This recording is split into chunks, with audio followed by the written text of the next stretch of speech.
There are no subtractions and divisions in our mind. There is only addition and multiplication. I will just remove negative thoughts and I will have positive thoughts. All the best, it's not going to work. It's just that you need to pay little attention as to how it functions. You will see there is a distinction between what is you and what you have gathered.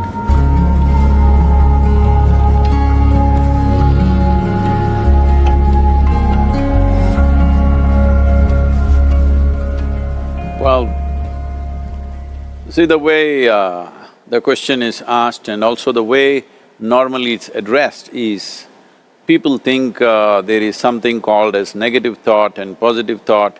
They want to remove the negative thoughts and have only positive thoughts. For such people, I would ask them to just experiment for 10-15 seconds. Let them forcefully remove one thought from their mind. For example, next 10 seconds, just don't think of a monkey. Try not to think of a monkey for next 10 seconds. You will see you will be full of monkeys. So what I'm saying is, this is the nature of your mind, because in this mind, all the three pedals are throttle. There is no brake, there is no clutch. Whatever you touch, it will only go faster. In this kind of mind, people have been taught from moral teachers and religious teachers, do not think about bad things. Well, since then it's been a full-time job. So there is no way you can handle the mind like this. This doesn't need any great enlightenment. If you spend 2 minutes with your eyes closed, you will realize you cannot do anything forcefully with this mind. So, I want to remove negative thoughts. Do not ever go in this direction, because what you want to remove will become your quality. Always you will be on it. So what should I do? The thing is this, without understanding the fundamental mechanism of this mind, because our mind, human mind, is the most sophisticated computer on the planet. Even all the supercomputers have come out of this.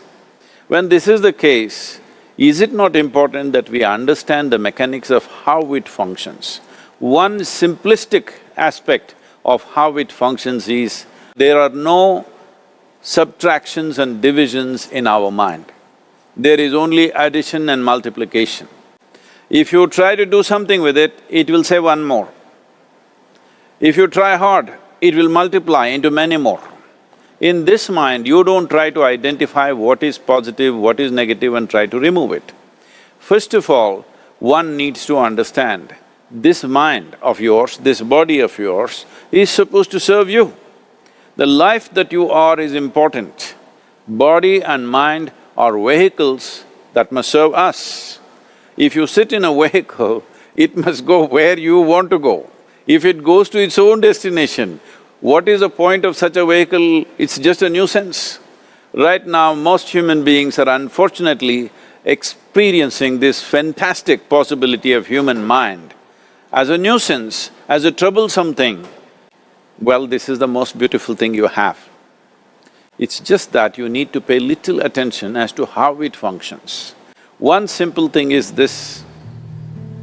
First and foremost process is, that's why we put out this process called Isha Kriya. This is to distance yourself from your physiological and psychological process. There is something called as you which exists. This is not a composite of all your thoughts and emotions and physiological processes. Beyond that, there is you. If you close your eyes, even if you cannot see anything, you're still there. It is through the window of your eyes that you're looking out, but if you close your eyes, it doesn't mean that you don't exist, you still exist. So beyond your thought, you still exist, beyond your emotion, you still exist. So that you, the life that you are, this has to come into your experience. Why is it that you're not allowing that to come into your experience, which is the most significant aspect of who you are? Who you are right now, the most significant aspect is, you and me are alive right now, this is it. What I'm thinking, what you're thinking is not the important thing. We are alive right now, that is the important thing.